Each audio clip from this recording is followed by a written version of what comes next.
In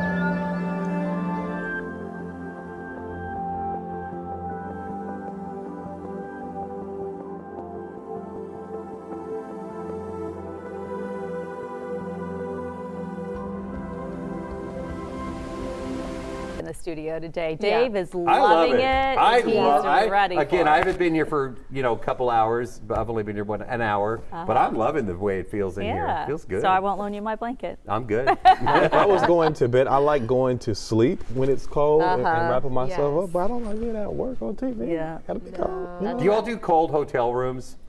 I feel like they're automatically cold. If I have extra blankets, See, okay, I am very you can hang meat in my hotel rooms. John, and when I travel with Mom and stuff, they're like, dude, what is going on in here?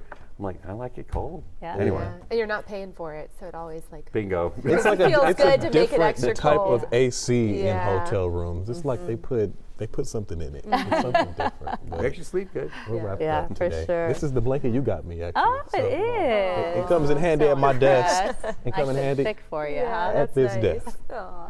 Well, it's not cold outside. No. though, Not too at all. hot though. I think the cloud covers keep Yeah, it it's down. comfortable Rain outside, on the yeah. way.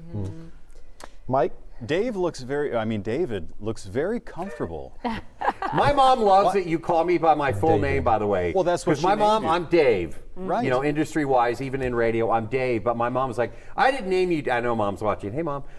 She's like, I didn't name you Dave. I named you David. So, Mike, when you do that, she loves it. I actually do. I'm thinking of her every time I do it. I'm like, David, that's what she named you. So, okay, what's going on? We just got a brand new update from the National Hurricane Center, and the system has not been upgraded yet to Tropical Storm Alberto. So it still has that crazy long name, Potential Tropical Cyclone number 1. By the way, people do ask about the word cyclone. Cyclone just means an area of low pressure. So we have cyclones all over the world. It doesn't necessarily mean that it's a tornado or a hurricane. They're all cyclones. So this is a look at the 10 a.m. advisory. And where that L is located, that's the approximate center of this developing system with 40-mile-per-hour winds. It is drifting to the north right now, and the pressure at 999 typically would justify at least a tropical depression, but it just hasn't formed that closed circulation just yet. Bottom line is, it is not coming here. It's still expected to make landfall in Mexico to the north of Tampico, coming up late in the day tomorrow, so hundreds of miles to our south, but still giving us sort of a really high opportunity for some coastal flooding and some heavy rain. So storm number 1, the impacts here are going to be coastal flooding, low-lying areas. So think about the west end of Galveston Island, the Bolivar Peninsula, the Surfside Beach area, and then also places like Seabrook sometimes have some low-lying roads. I think it's Toddville Road over there along Galveston Bay, so watch out for that. A wind advisory is going to kick in for areas near the coastline beginning at 3 today. We also have a flood watch that goes into effect basically along and south of Interstate 10. That starts at 7 p.m. with a high risk for flooding. And wait till you see these forecast rainfall totals. They've actually gone up south of Houston. Winds are picking up. So right now we have winds blowing in from east to west across the area, 29 miles per hour down there on Galveston Island, the latest wind gust. And in Houston, it's been gusting up to about 23 to 26 miles per hour. So far, not a lot of rain inland. We do have some showers that are moving toward the Angleton, Clute, Lake Jackson area, and also approaching around the High Island area. So lots of advisories there on the map, and that red off the coastline, by the way, also means that there's a tropical storm warning out there. It's not in effect technically for land areas or the beaches, but over the water there is a tropical storm warning to let you know those winds are going to be gusting up to about 35 knots. About 40 miles an hour. A tropical storm warning is in effect for the Corpus Christi area and down around South Padre Island, as well as the northern portions of the Mexican Gulf Coast. This is where the hurricane hunters are right now. They left a few hours ago from Biloxi, Mississippi. They've been making their way across the Gulf of Mexico, and now they're flying basically straight through this center of circulation. So maybe it was too early for them to provide enough data for that 10 a.m. update, and so it may be later this afternoon that we find out that this thing is upgraded to Alberto. All right, so I mentioned this a moment ago. Check this out. Here's the latest Futurecast rainfall amounts, and this is our graph computer model. developed from IBM. And I want you to see this. Just get a load of how much rain is coming in. So by tomorrow morning, we start to see some rainfall amounts down there around Bay City, Sargent, and south of Lake Jackson, 4 to 5 inches of rain, with some isolated amounts in Houston and Harris County of about 1 to 2 inches. And then as we get toward around noontime tomorrow and ultimately toward tomorrow evening, you'll see some yellow and red streaks near Houston. That means anywhere from 1 to 3 inches of rain.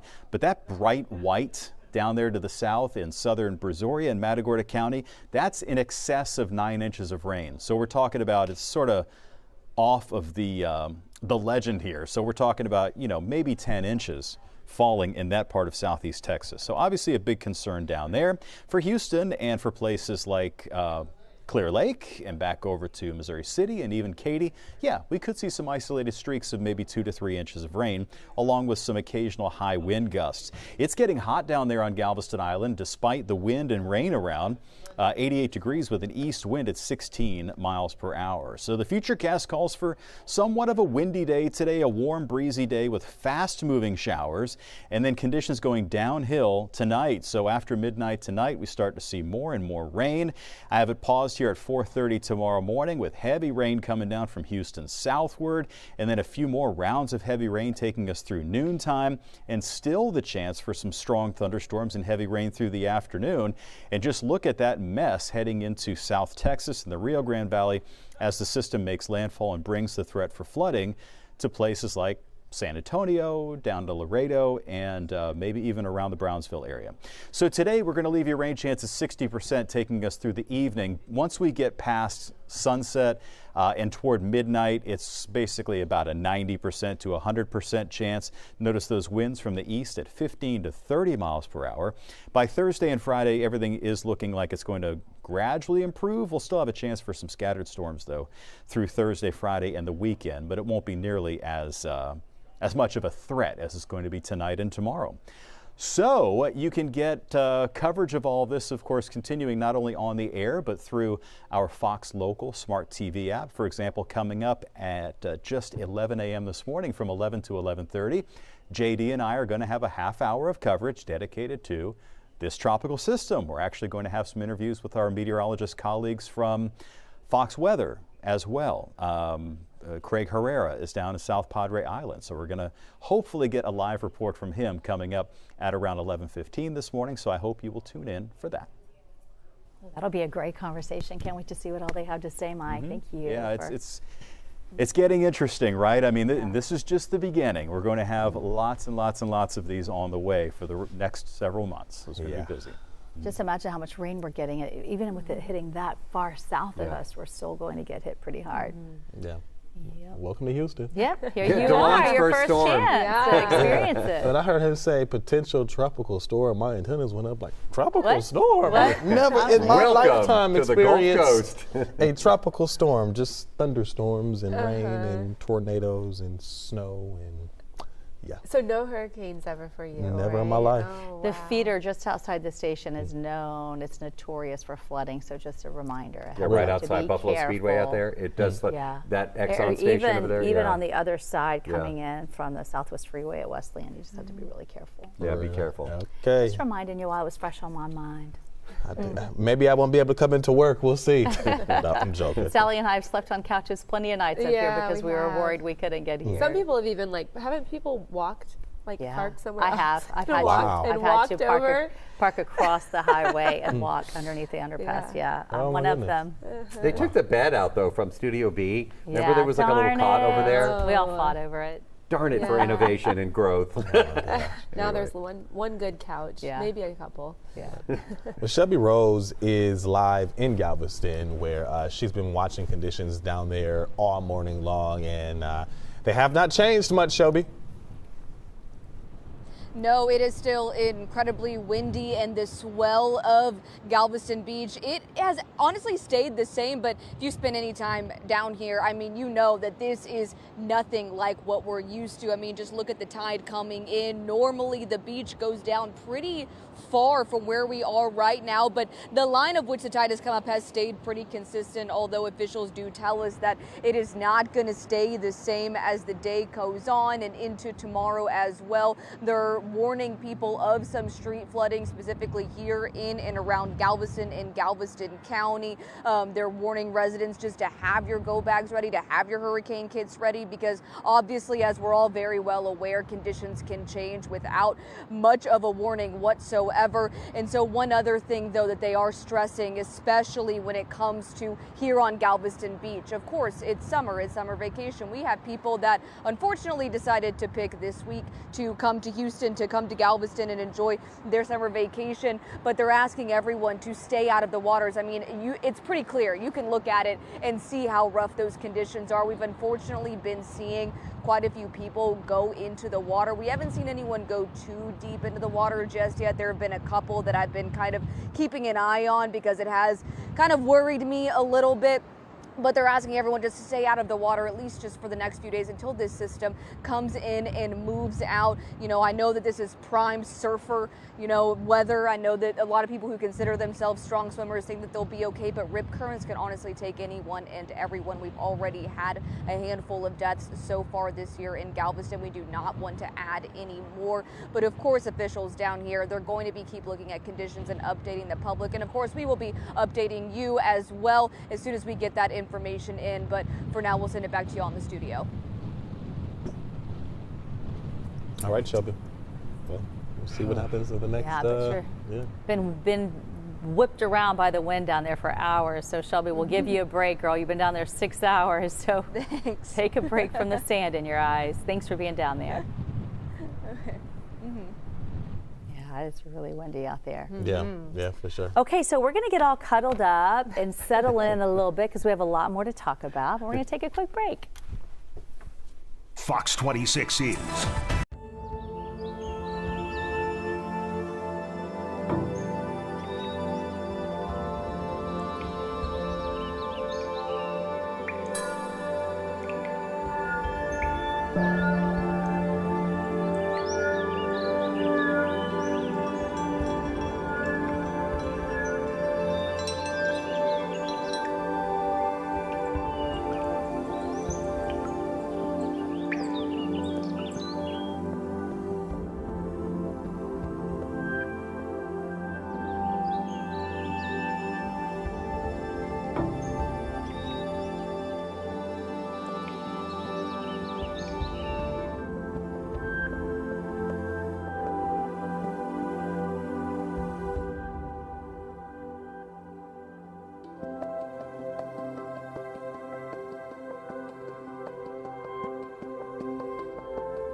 Anonymous. the Fox 26 YouTube page. Like and subscribe today.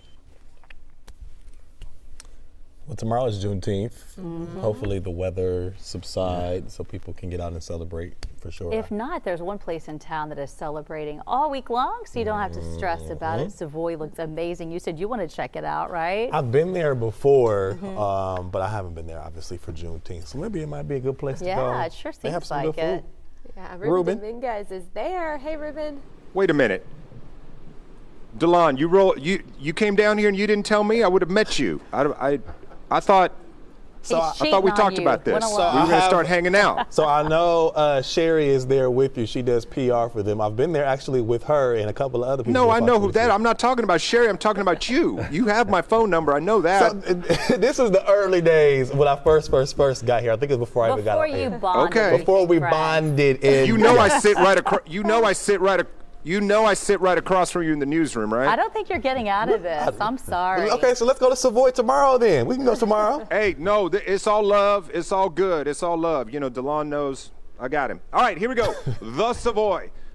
You know what they say. Meet me at the Savoy, and there's a reason that for decades this has been the place right here in historic Third Ward to gather, to party, to celebrate, to have a good time. I've got Lily. Claire is here, Black is here. All right, let's talk about, there's a lot of goodness. Just hit some of the highlights. What do you got for the folks tomorrow? Because the celebration is on. We've got an amazing Juneteenth lineup. Let's start off with all Black-owned whiskeys and cognacs, all our browns, half price. Regular happy hour, we've got our tequilas. These are some of our tequila lineups. We've got Espolon, Reposado, 1800 Reposado, our Casa Blanco. Pineapple Emancipations, real big special for Juneteenth. We got them $5 off. I love it. And Lily's going to pour a drink, yeah? Oh, Lily with the hibiscus blackberry margarita. So our margaritas are outstanding. We got the best bartenders in the world. Y'all not lying. Lily. You telling the truth. Look at that. Like a professional, like a pro. boss. All right, let's get Black in here. Come on now. Tell me. What time does the party start tomorrow? 2 o'clock, baby. And the party goes till?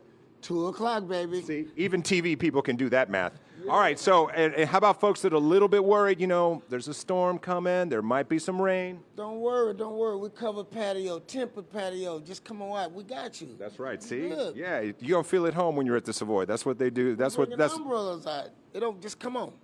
Bringing the umbrellas. I love it.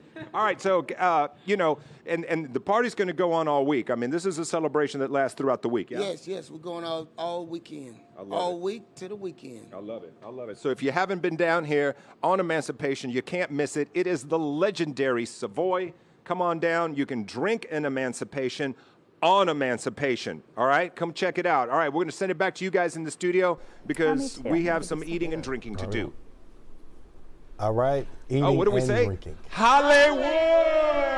Hollywood. I feel like we need Nate here if we're going to say Hollywood. All right. Thanks so much. It looks like a fun place to be for sure. You like it, huh? I haven't checked it out yet. That burger they showed earlier? Wasn't it amazing? That looked amazing. It did look really good. Looked really It's good. a really nice Very bar appetizing. in Third Ward on Emancipation. I've been there a couple of times. Okay. So it's cool. Meet me at the Savoy. Is that what he said? Yeah. Meet me at the Maybe you Savoy. could meet me there one day. So we are going to continue our conversation about Juneteenth in Galveston, where our Lena DeFlorius has been there all morning long. Yeah, let's check in with her.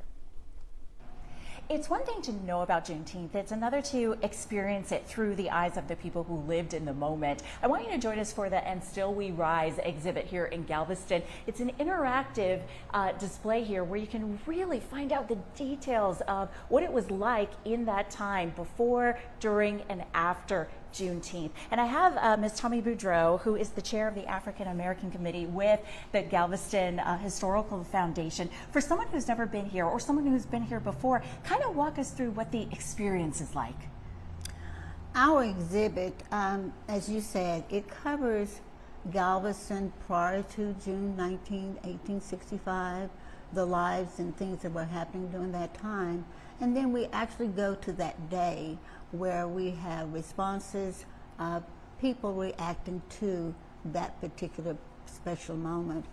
Then we go into the area of Reconstruction and things that were happening after that day. Because it wasn't just an overnight story here, and this is something that people for generations were hoping for but weren't sure was actually going to ever happen. Yes, absolutely. And in some cases, you know, they really didn't know what to do. Many of them have been enslaved for all of their lives. So what do we do now? Some did leave, attempt to find their families. Others just left the island because it was just something that maybe they'd find something different. And why it's important to be a part of this exhibit and be in this part of the country is because Galveston is the birthplace of Juneteenth. Yes, it is, yes. And of course, it had many names, Freedom Day, Jubilation Day, Emancipation Day, but somewhere along the line, Juneteenth stuck. And as a historical foundation, you all have dug through the archives. You have done your research to make this as full and complete of an exhibit that there can be. Yes, many, many hours of losing sleep and just trying to find the facts that we want to present that are accurate. A preservation of our history and of our heritage. And it's a family appropriate to bring the kiddos here to learn about that history and that heritage and how things have changed since then in the 159 years since. Now, if you're thinking, oh gosh, I don't know, Juneteenth and the weather and Galveston, is that the best day to come down and learn? If you feel that it's not, don't worry about it, because the exhibit, And Still We Rise, here at Ashton Villa at the Carriage House, it's open Tuesday through Sunday for the entire month of June. So you have plenty of opportunity to come down. And some of the events have been postponed from Wednesday to Saturday. Yes. So Saturday might be a very great day for you to come down and experience this for yourself. It's very moving, no matter how many times you've been here. Back to you.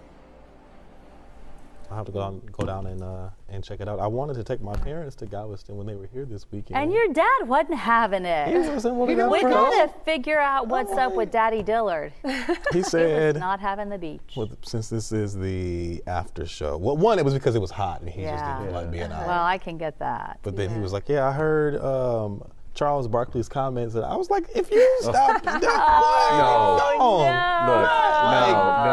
No. I think really it was. I think he was trying to be fun. I think really he just didn't feel like being out. Yeah. I forgot about when Barkley made fun of Galveston. I haven't been there in a while, but I love Galveston. I love Galveston. I haven't been yet. It's awesome. So what did y'all do? Did you already talk about this one day this week? We really just went out to eat. Okay. Cool. We went to. I guess this is the after show, so I could say I haven't been to Katy yet until then. So I went to Katy. That was my first time being there. Very cool. We went to the outlets out in Katy. Oh, wow. Where else did we go? What else did we do? They hadn't been to the Galleria before, so I took them to the Galleria. Obviously huge. So shopping and eating. Shopping and eating. That's which is a pretty good combo. we did the double-decker bus tour. Oh, and I didn't realize we had the double-decker buses here. Yes, I've Learn never something done about that. I would love to H-Town, be like do that be a too. tourist in your own town. I feel like you probably still learn some facts. I learned a lot. Like I didn't realize 75,000 people work in the Met Center every day. It's like a city within a city. Yeah. So like different facts. I was like, oh, I didn't realize that many people. Yeah. So you learn a lot. It's definitely helpful. So were you up top? Yeah, we were up top. Okay. But they actually have, if you end up doing it, they actually have shaded areas on the top. Okay. So it was helpful to like. Nice. I want to do it. Yeah. They give you water. Wouldn't that be fun if we all went? Let's all go. That'd Field be a trip. blast. It was Kevin fun. Collins, put it together. Yeah. Yep. Our director's in Make it happen. charge.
All right, you guys, welcome back to another delicious episode of Foodies and Friends on Fox 26. You guys, wait until you see what we have in store for you today. We are in the Medical Center at the Blossom Hotel in the brand new classical Japanese restaurant. Molly Hua, joining me, is the general manager.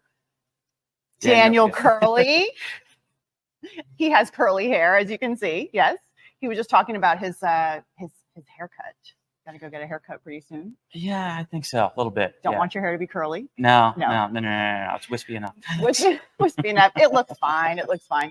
All right, guys. So brand new Japanese restaurant here. Blossom Hotel is just a few years old. Now we're looking here at one of the dining rooms at Molly Hua. That beautiful ceiling that's been decorated. That's one of the first things I saw. Now this is your back dining room. Yes. Mm-hmm. Yes. It's definitely like kind of segmented, so it's no matter where you're sitting, you're gonna enjoy where you are. Okay. Describe a little bit about the Japanese cuisine here. Very classic, not so much of a fusion, right? Not at all. Yeah. So Molly was a collaboration between chef